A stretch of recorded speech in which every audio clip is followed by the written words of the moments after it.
नमस्कार। आज हम आप लोगों को विभिन्न प्रतियोगी परीक्षाओं में जो क्वेश्चन आते हैं उसी के संबंध में कुछ महत्वपूर्ण प्रश्नों को देना चाहते हैं। और ये हमारा जो प्रश्न होगा वो जो कांग्रेस के विभिन्न अधिवेशन हुए थे उसी के संदर्भ में होगा। तो आइए देखते हैं कांग्रेस के प्रमुख अधिवेशनों के संबंध में। तो देख लेते हैं कांग्रेस का पहला अधिवेशन। तो कांग्रेस का जो पहला अधिवेशन बुलाया गया था वो 1885 में बुलाया गया था, 28 दिसंबर 1885 में। और जो अधिवेशन बुलाया गया था वह स्थान था गोकुलदास तेजपाल संस्कृत महाविद्यालय बंबई में। और इसी प्रथम अधिवेशन के साथ इंडियन नेशनल कांग्रेस की स्थापना हुई। ये दादा भाई नौरोजी के सुझाव पर हुआ था, इसका नाम रख दिया गया इंडियन नेशनल कांग्रेस। और इसके जो संस्थापक और सचिव बनाए गए थे वो A.O. ह्यूम थे। अध्यक्ष जो चुने गए थे वो W.C. बनर्जी थे, व्योमेश चंद्र बनर्जी। इसमें विशेष रूप से ये देखना है कि देश के लगभग सभी प्रांतों से 72 प्रतिनिधियों ने हिस्सा लिया था। मतलब जो सम्मेलन बुलाया गया था उसमें कुल सदस्यों की संख्या 72 थी। और इसी अधिवेशन में दादा भाई नौरोजी के सुझाव पर इसका नाम भारतीय राष्ट्रीय कांग्रेस रखा गया। दूसरे अधिवेशन पर आते हैं। कांग्रेस का दूसरा अधिवेशन 1886 में कलकत्ता में हुआ था, जिसके अध्यक्ष दादा भाई नौरोजी बनाए गए थे। कुल सदस्यों की संख्या 450 थी। इसमें एक विशेष क्वेश्चन जो हमें मिल रहा है वो था सुरेंद्रनाथ बनर्जी और उनके इंडियन एसोसिएशन का कांग्रेस में विलय कर दिया गया। अगला अधिवेशन आता है कांग्रेस का तृतीय अधिवेशन। कांग्रेस का तृतीय अधिवेशन 1887 में मद्रास में बुलाया गया था। इसके अध्यक्ष बदरुद्दीन तैयब जी को बनाया गया। और इसमें विशेष रूप से हमें एक क्वेश्चन मिलता है जिसमें प्रथम मुस्लिम अध्यक्ष थे ये, अर्थात तृतीय अधिवेशन जो बुलाया गया था 1887 में मद्रास में, अध्यक्ष बदरुद्दीन तैयब जी थे जो कि पहले ऐसे मुस्लिम अध्यक्ष बनाए गए थे। चौथा अधिवेशन 1888 में इलाहाबाद में हुआ था। इसकी अध्यक्षता जॉर्ज यूले ने की थी। इसमें विशेष रूप से देखने को मिलता है ये पहले अंग्रेज, यानी कि कांग्रेस के अध्यक्ष बनने वाले पहले अंग्रेज जॉर्ज यूले थे। कांग्रेस का अगला अधिवेशन होगा छठा अधिवेशन। ध्यान दीजिएगा, यहाँ पर मैं उस महत्वपूर्ण अधिवेशनों की चर्चा कर रहा हूँ जिस अधिवेशनों के संबंध में बाय द वे क्वेश्चन आ जाते हैं, उन्हीं ही अधिवेशनों का मैं यहाँ जिक्र कर रहा हूँ। तो जो छठा अधिवेशन हुआ था वो 1890 में कलकत्ता में हुआ था। इसके जो अध्यक्ष बनाए गए थे वो फिरोज शाह मेहता थे।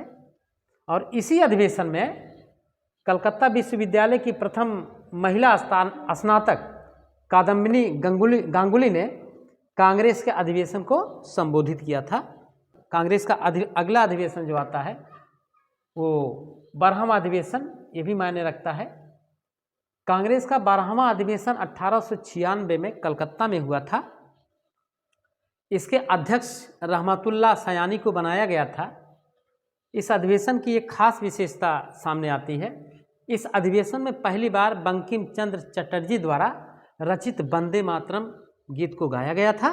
कांग्रेस का अगला अधिवेशन आता है 22वां अधिवेशन 1906। जो 22वां अधिवेशन 1906 में हुआ था कांग्रेस का, वो कोलकाता में हुआ था। उसके अध्यक्ष दादा भाई नौरोजी बनाए गए थे। इस अधिवेशन में स्वराज प्राप्ति का लक्ष्य घोषित किया गया था। और अगले अधिवेशन पर आते हैं जो कि 23वां अधिवेशन 1907। 23वां अधिवेशन जो 1907 में हुआ था वह सूरत में हुआ था, जो गुजरात में पड़ता है, ताप्ती नदी के किनारे। इसके अध्यक्ष रास बिहारी घोष बनाए गए थे। हालांकि गरम दल वाले ये चाहते थे कि इसके अध्यक्ष लाला लाजपत राय बनाए जाएं, लेकिन ऐसा नहीं हो पाया। इस अधिवेशन में स्वदेशी और बहिष्कार के मामले को लेकर मतभेद अपनी चरम सीमा पर पहुंच गया था। इसके बारे में थोड़ा सा बात कर लेते हैं, स्वदेशी एवं बहिष्कार आंदोलन के बारे में।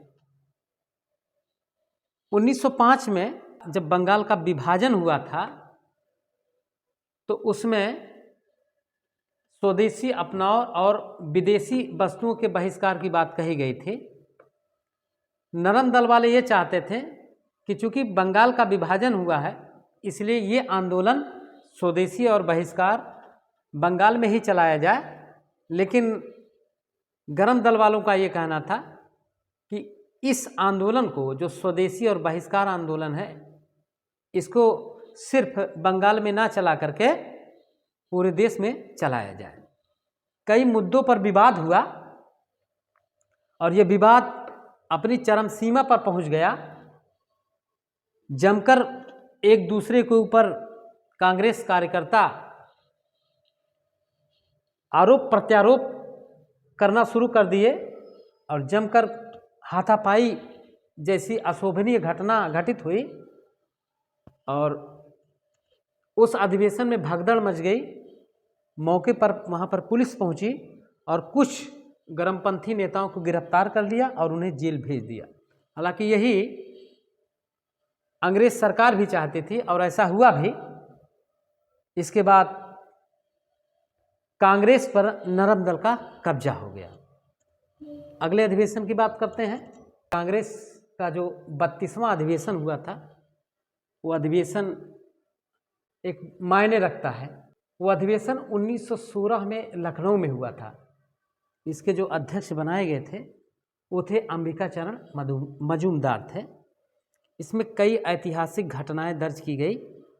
सबसे पहले इस अधिवेशन में बाल गंगाधर तिलक और एनी बेसेंट के प्रयास से नरम दल और गरम दल पुराने गिले शिकवे को भूलकर पुनः एक हुए। मतलब नरम दल वाले और गरम दल वाले एक हो गए। और एक ऐतिहासिक घटना इसमें और घटी थी। घटना ये थी कि कांग्रेस और मुस्लिम लीग के बीच समझौता हुआ। दोनों दलों द्वारा औपचारिक स्वराज के लिए संघर्ष की बात कही गई, जिसे लखनऊ पैक्ट के नाम से भी जाना जाता है। इसी अधिवेशन में तिलक ने कहा था, स्वराज हमारा जन्म सिद्ध अधिकार है, हम इसे लेकर रहेंगे। अगले अधिवेशन की बात करते हैं। कांग्रेस का 33वां अधिवेशन। कांग्रेस का 33वां अधिवेशन 1917 में इसकी अध्यक्षा श्रीमती एनी बेसेंट को बनाया गया था। श्रीमती एनी बेसेंट कांग्रेस की प्रथम महिला अध्यक्ष बनाई गई थी। पहली बार किसी महिला को कांग्रेस का अध्यक्ष बनाया गया था और वो था 1917 कलकत्ता अधिवेशन। अगले कांग्रेस के अधिवेशन की तरफ बढ़ते हैं। 1920।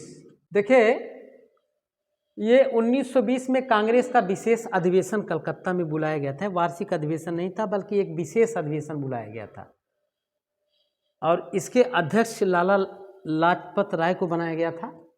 इस अधिवेशन के बुलाने का प्रमुख लक्ष्य ये था कि इसमें असहयोग आंदोलन का प्रस्ताव पारित कर दिया गया और इसी अधिवेशन में गांधी जी ने कहा था, यदि लोगों का साथ मिला तो 1 वर्ष के अंदर भारत को आज़ादी मिल जाएगी। जिस दिन आंदोलन शुरू किया गया उसी दिन बाल गंगाधर तिलक का निधन हो गया और 1920 में ही कांग्रेस का वार्षिक अधिवेशन कलकत्ता में बुलाया गया था। ये वार्षिक अधिवेशन था। इस वार्षिक अधिवेशन की अध्यक्षता विजय राघवाचार्य ने की और इस अधिवेशन में कांग्रेस की सदस्यता हेतु 4 आना शुल्क लगाया गया। अर्थात कोई भी व्यक्ति जो कांग्रेस का सदस्य बनेगा उसको 4 आना शुल्क देना पड़ेगा। और इसी अधिवेशन में जिसकी अध्यक्षता विजय राघवाचार्य ने की थी, तिलक स्वराज फंड की स्थापना की गई। हम अगले अधिवेशन की तरफ बढ़ते हैं जो कि 34वां अधिवेशन होता है और ये 1921 में अहमदाबाद में बुलाया जाता है।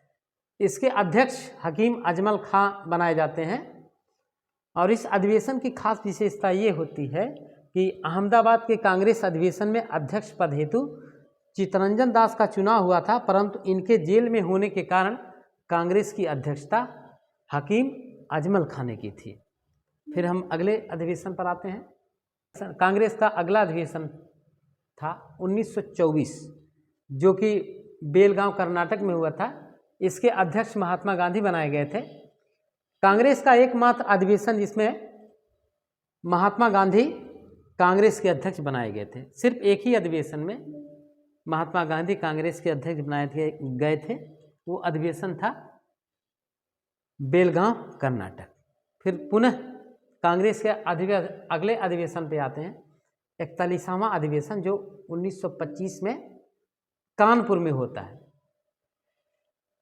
इसकी अध्यक्षा श्रीमती सरोजनी नायडू को बनाया गया था।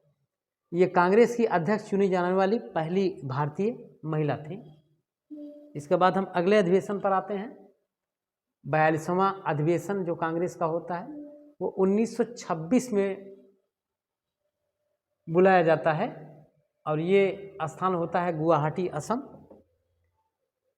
इसका अध्यक्ष श्रीनिवास अयंगार को बनाया गया था। इसमें कांग्रेस सदस्यों को खद्दर पहनना अनिवार्य कर दिया गया था। इस कांग्रेस अधिवेशन में कांग्रेस सदस्यों को खद्दर पहनना अनिवार्य कर दिया गया था। हमारा अगला अधिवेशन है जो काफ़ी महत्वपूर्ण अधिवेशन है, लाहौर अधिवेशन। लाहौर अधिवेशन की भूमिका के बारे में अगर हम बात करें तो 1928 ईस्वी में कांग्रेस सरकार द्वारा नेहरू रिपोर्ट निरस्त कर दिया गया था। नेहरू रिपोर्ट भारतीयों द्वारा संविधान बनाए जाने का प्रथम प्रयास था। 1928 ईस्वी के कलकत्ता अधिवेशन में अंग्रेज सरकार को यह अल्टीमेटम दिया गया कि यदि वह नेहरू रिपोर्ट पर निर्धारित समय पर कोई उत्तर नहीं देगी, मतलब 1 वर्ष निर्धारित समय दिया गया था अंग्रेज सरकार को, और वो 1 वर्ष पूरा भी हो गया। और जब यह 1 वर्ष पूरा हो गया अर्थात समय सीमा गुजर गया, अंग्रेज सरकार की तरफ से कोई जवाब नहीं आया उस नेहरू रिपोर्ट के संदर्भ में, तो उसी में जो है उसी बात को लेकर के कांग्रेस का लाहौर अधिवेशन बुलाया गया था। अब जो कांग्रेस का लाहौर अधिवेशन बुलाया गया था उसकी अध्यक्षता किसने की थी, तो ध्यान दीजिएगा, दिसंबर 1929 में कांग्रेस का अधिवेशन लाहौर में बुलाया गया था। 28 से 31 दिसंबर तक ये अधिवेशन चला रावी नदी के तट पर। इसके जो अध्यक्ष बनाए गए थे वो जवाहरलाल नेहरू थे, जो कि कांग्रेस के सबसे युवा अध्यक्ष बने थे। इसी अधिवेशन में अर्धरात्रि को जवाहरलाल नेहरू ने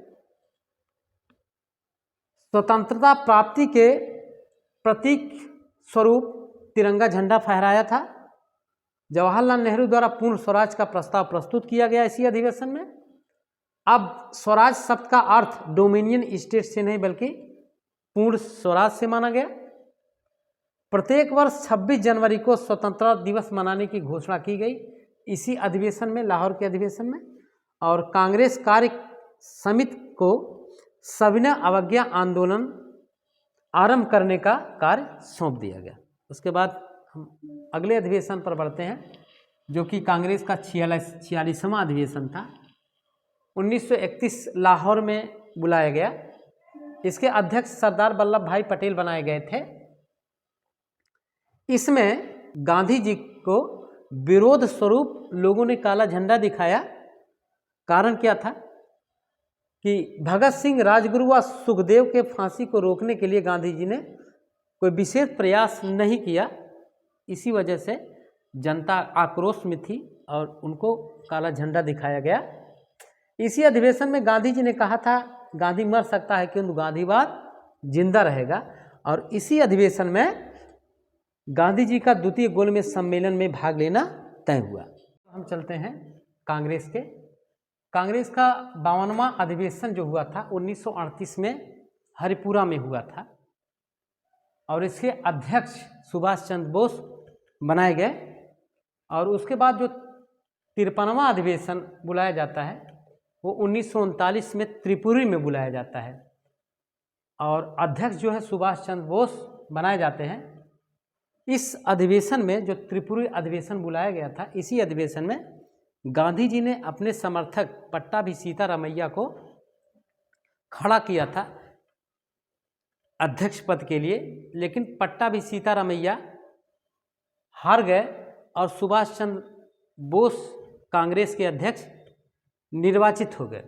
इसी पर गांधी जी नाराज होते हुए कहा कि पट्टाभी सीतारामैया की हार हमारी हार है।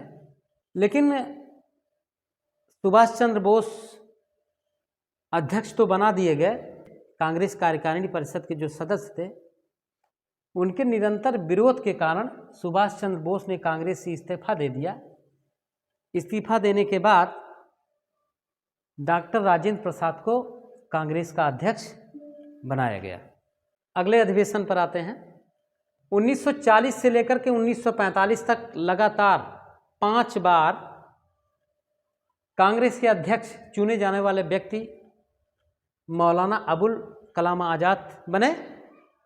इसके बाद हमारा अंतिम जो क्वेश्चन आपसे होगा वह है, देश की आज़ादी के समय कांग्रेस का अध्यक्ष किसे चुना गया था? हमारा पहला ऑप्शन है डॉक्टर राजेंद्र प्रसाद, आचार्य JB कृपलानी, जवाहरलाल नेहरू और सरदार वल्लभ भाई पटेल। आप कमेंट में ज़रूर इसका उत्तर दीजिए। धन्यवाद।